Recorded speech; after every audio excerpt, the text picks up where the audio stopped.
Bien, vamos a hablar de la economía. Se anunció también que a partir del 1 de junio comenzaba la segunda fase de reactivación económica.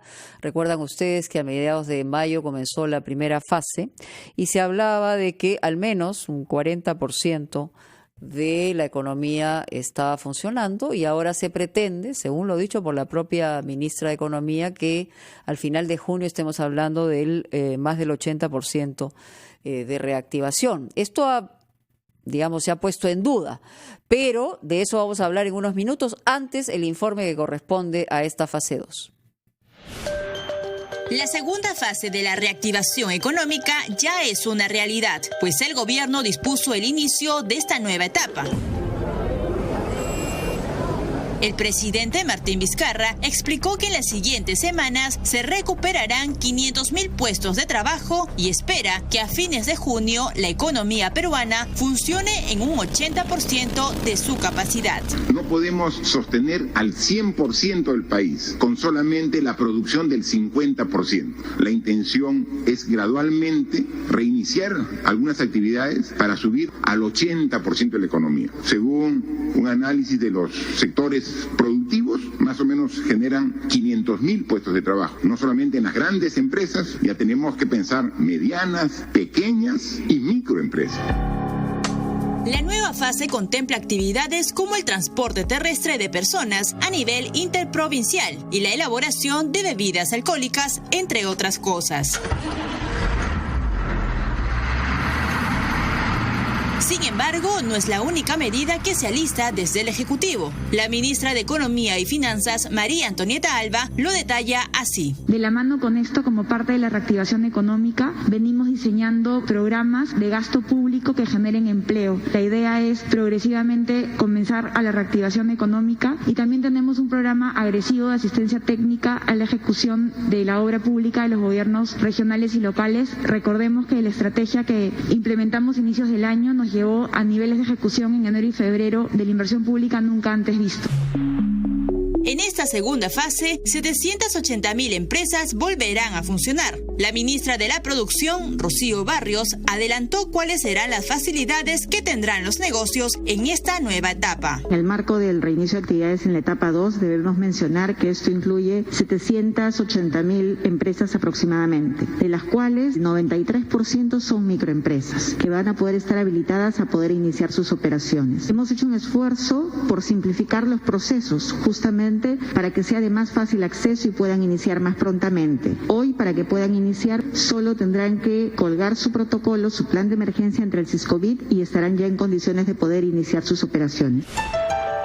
Las empresas comprendidas en la primera fase gozarán de los beneficios de este segundo grupo, es decir, deberán presentar su protocolo para funcionar y no esperar a que lo aprueben. Hasta la fecha, el gobierno autorizó el funcionamiento de 13.253 empresas durante el estado de emergencia.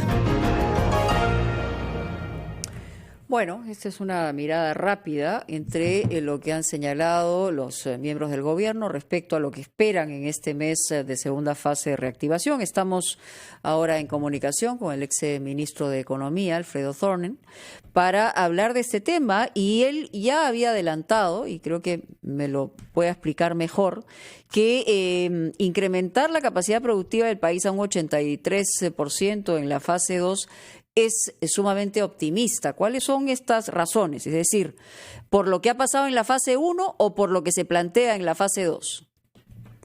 A ver, yo creo que por las dos cosas. Uh-huh. La verdad es que el gobierno no ha sido muy transparente con sus cifras, pero cifras que ha dado, por ejemplo, Elena Conterno del IPAE, muestran que en la fase 1 solamente se autorizaron cerca del 7%.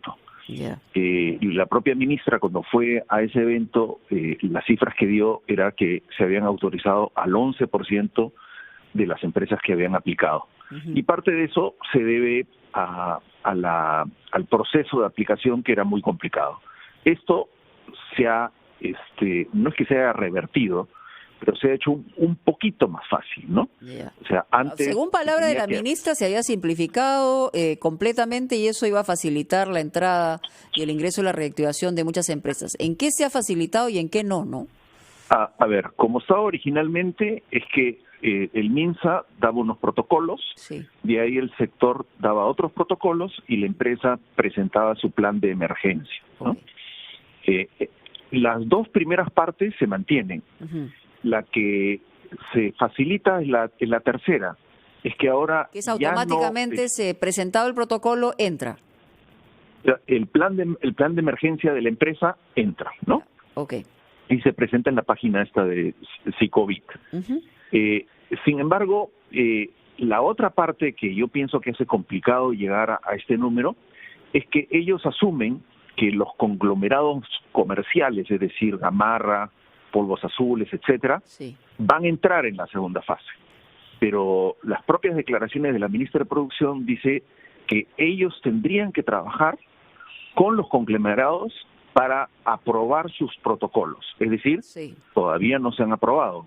Y ahí son cerca de 800.000 empresas, ¿no? Claro. Entonces, lo positivo, yo diría, vamos a ser constructivos aquí, lo positivo es que han entrado una serie de empresas, por ejemplo, casi el 100% de la minería, han entrado muchas empresas de manufactura, ha entrado la pesca, la agricultura ya estaba trabajando, es decir... Algunos servicios también, ¿no?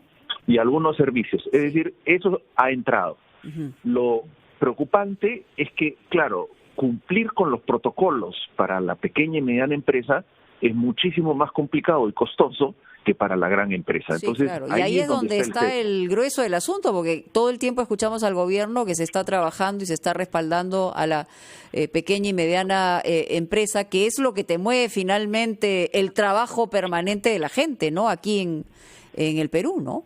Mira, te pongo los números. Sí. O sea, nosotros no conocemos muchos números, pero conocemos el reporte de empleo de Lima Metropolitana hasta abril. Ajá. El reporte provee promedios entre febrero y abril, pero nosotros hemos logrado calcular abril. Ya. En abril se perdieron en todo Lima Metropolitana cerca de 3 millones de empleos.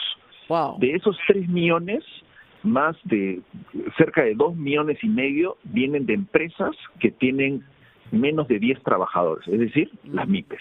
Claro. Entonces, aquí tenemos un sesgo muy importante y yo pienso que lamentablemente, yo no sé, por deformación, tratamos a las MIPES y los informales como ilegales, cuando no lo son, ¿no? Claro. Entonces, hay un sesgo en las normas.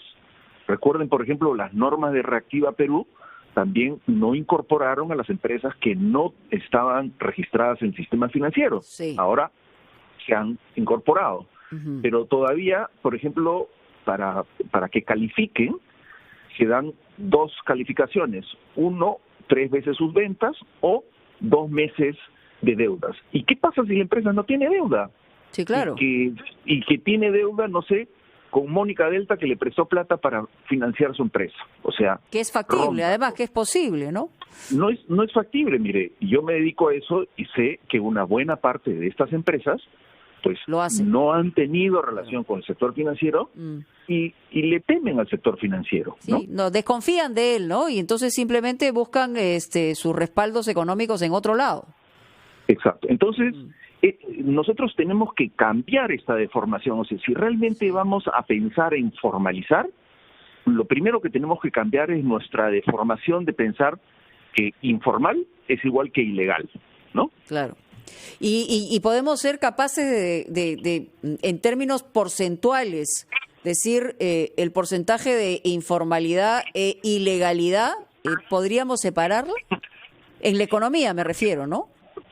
Mira, Mónica, yo personalmente, tú sabes que durante mi gestión hicimos de la formalización Sí. el eje de cómo se llama la transformación económica. Yo preferiría no tener desconfianzas y simplemente confiar y tratar de formalizar a las empresas, darles un salvavidas. Esta es la gran oportunidad para bancarizar, para digitalizar, para formalizar. Claro. Y si no se ¿no? toma Entonces, esta, no hay otra. ¿Por qué desconfiamos y por qué no confiamos y más bien hacemos nuestras precisamente sus objetivos, ¿no? Bien.